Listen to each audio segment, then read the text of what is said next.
2018-ലെയും 19-ലെയും പ്രളയത്തെ അനുസ്മരിക്കും വിധം ശക്തമായ മഴ. പട്ടാമ്പി പാലത്തിന് മുകളിലൂടെ 5 വർഷത്തിന് ശേഷം വീണ്ടും പുഴ ഒഴുകുകയാണ്. അതിശക്തമായി.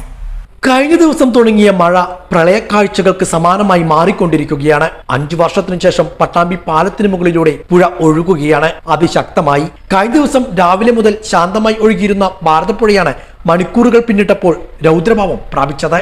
രാവിലെ പുഴ പാലത്തിനോട് തൊട്ടു താഴെയാണ് ഒഴുകിയിരുന്നത്. എന്നാൽ 10 മണിയോടെ സ്ഥിതിഗതികൾ മാറി. പുഴ പാലത്തിന് മുകളിലൂടെ ഒഴുകുവാൻ തുടങ്ങി. ഇതോടെ റവന്യൂ, പോലീസ് വകുപ്പുകൾ ഇടപെട്ടു. പാലത്തിലൂടെയുള്ള ഗതാഗതം അടിയന്തരമായി നിരോധിച്ചു.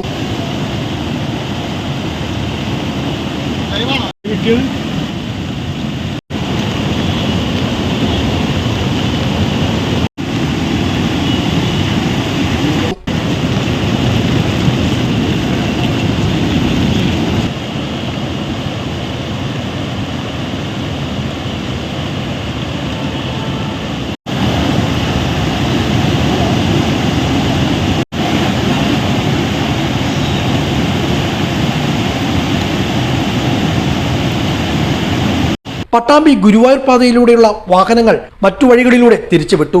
പുഴയുടെ രൗദ്രഭാവം കാണാൻ പട്ടാമ്പിയിലേക്കും ആളുകൾ എത്തിക്കൊണ്ടിരുന്നതും ടൗണിലെ തിരക്കിന് ആക്കം കൂട്ടി.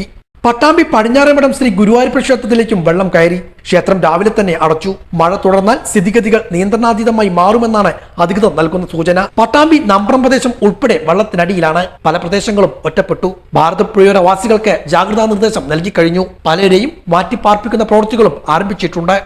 28 വർഷത്തെ സേവന പാരമ്പര്യവുമായി ഫ്ലോർ കളക്ഷൻസ് പട്ടാമ്പി. പ്രമുഖ കമ്പനികളായ കജാരിയ, ജോൺസൺ, സിംപോളോ, ജാഗ്വർ, ഗ്രോഹ് തുടങ്ങിയവയുടെ ടൈൽസുകൾ, സാനിറ്ററി വെയറുകൾ, ബാത്റൂം ഫിറ്റിംഗ്സുകൾ എല്ലാം ഒരു കുടക്കീഴിൽ. Floor collections Pattambi.